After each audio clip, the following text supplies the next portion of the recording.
ہاں جی، اس حرف پہ دو ساکن جمع ہو رہے ہیں۔ ایک تو یہ جیسے یہ دالنما بنی ہوئی ہے، اس کو کہتے ہیں جزم۔ یہ جزم جس حرف کے اوپر آئے اس حرف کو ساکن کہتے ہیں۔ اب یہ جزم زا کے اوپر آئی ہے تو یہ ہو گیا زا ساکن۔ دیکھنے میں تو یہ صرف ایک ہی ساکن ہے، کیونکہ جزم جس حرف کے اوپر آئے صرف وہی ساکن ہوتا ہے، لیکن آگے جب دیکھا ہے یہ لام ہے، آگے کیا آ گیا وقف۔ وقف کی صورت میں آخر والے حرف کو بھی ساکن کر دیتے ہیں اگر وہ ساکن نہ ہو۔ اب ہم نے جب دیکھا ہے آخر والا حرف کون سا ہے، لام ہے، تو اب ہم نے اس کو کیا کرنا ہے، ساکن کرنا ہے۔ تو ساکن جب ہوگا تو پھر یہ بھی ساکن ہے، زا بھی ساکن ہے، آگے لام بھی ساکن کریں گے۔ تو ساکن کا مطلب کیا ہے کہ ساکن کا مطلب یہ ہے کہ اس کے اوپر کوئی زبر، کوئی زیر، کوئی پیش نہ ہو۔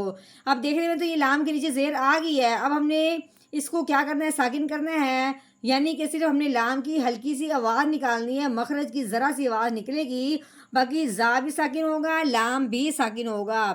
جس کو کیسے پڑھیں گے، پہلے ہم نے پڑھنا ہے لام زیلی بالہزلی، آگے وقف بالہزل، بالہزل، ہزل، زا بھی سکون میں آ گیا ہے، لام بھی سکون میں، نہ زا کے اوپر زبر زیر پیش ہے نہ ہی لام کے اوپر زبر زیر پیش ہے۔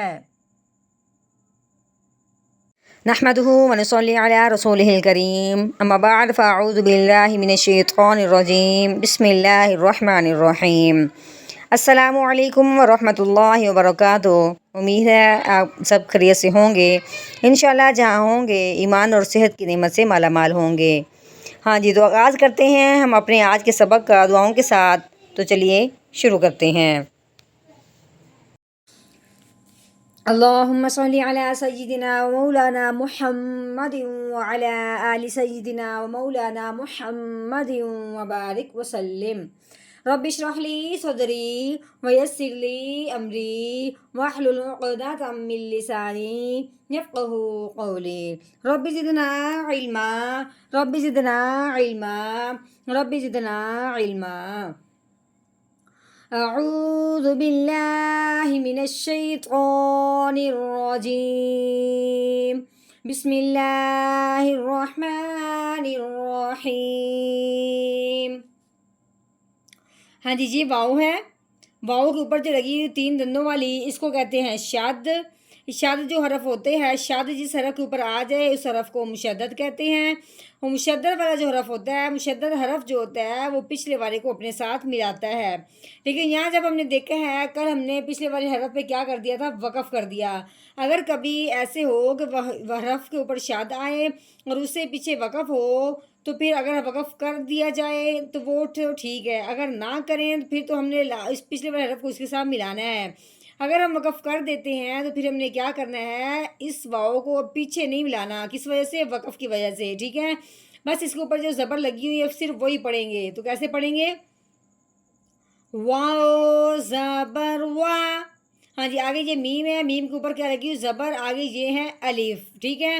الف سے پہلے حرف پہ جب زبر آ جائے تو اس حرف کو اس الف سے ملاتے ہوئے ایک الف کے برابر لمبا کرتے ہیں۔ تو کیسے پڑھیں گے، میم الف زبر ما، واما۔ ہاں جی، آگے یہ ہاں، ہاں کے اوپر کیا لگی ہوئی، پیش لگی ہوئی ہے، ہا پیش ہو۔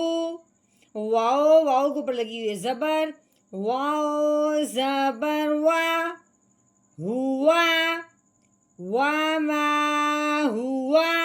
ٹھیک ہو گیا، آگے دیکھتے ہیں، آگے ہے با۔ ہاں جی، با کے نیچے کیا لگی ہوئی ہے، زیر لگی ہوئی ہے، اس کے ساتھ کیا ہے، الف ہے، ٹھیک ہے۔ آگے اس سے آگے دیکھتے ہیں، آگے یہ لام ہے، لام کے اوپر کیا لگی ہوئی ہے، جزم لگی ہوئی ہے، جو دالنما بنی ہوئی ہے نا، یہ جزم ہے، ٹھیک ہے۔ اب ہم نے کیا کرنا ہے کہ جزم والا جو حرف ہوتا ہے وہ پچھلے والے کو اپنے ساتھ ملاتا ہے۔ اب لام سے پچھلے حرف کو دیکھتے ہیں تو وہ الف ہے، الف کے اوپر کوئی زبر زیر پیش نہیں لگی، اس سے پیچھے دیکھتے ہیں تو وہ با ہے۔ اب ہم نے کیا کرنا ہے، اس با کو اس لام کے ساتھ ملانا ہے، کیونکہ جو جزم والا حرف ہوتا ہے وہ پچھلے والے کو اپنے ساتھ ملاتا ہے۔ تو کیسے پڑھیں گے، بالام زیر بل، کیسے، بل۔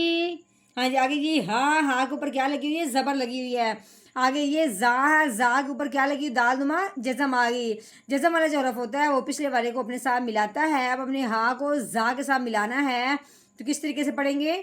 ہا زا زبر ہز بل ہز.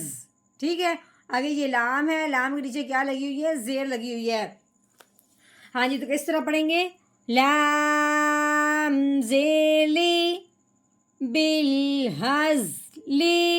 ہاں جی اب یہاں پہ آ گیا ساتھ ہی وقف آ گیا. تو وقف کی صورت میں آخر والے حرف کو کیا کرتے ہیں؟ ساکن کر دیتے ہیں. اب ہم نے کیا کرنا ہے؟ جس طرح یہ زا کے اوپر جسم آنے کی وجہ سے ہم نے حز اس طرح صرف مخرج کی آواز نکالی ہے، لفظ حرف کی صرف آواز نکالی ہے، کوئی زبر زیر پیش نہیں پڑی، ویسے ہی اب ہم نے لام کو بھی صرف ساکن کرنا ہے، صرف مخرج کی آواز نکالنی ہے. تو کیسے پڑھیں گے؟ آگے وقف بالحزل بالحزل. ٹھیک ہو گیا. ہاں جی اب ہم نے کیا کرنا ہے؟ اس مکمل آیت کا توڑ تو کر لیا، اب ہم نے کرنا ہے مکمل آیت کا جوڑ، وہ بھی روانگی کے ساتھ. تو کیسے پڑھیں گے؟ اعوذ باللہ من الشیطان الرجیم.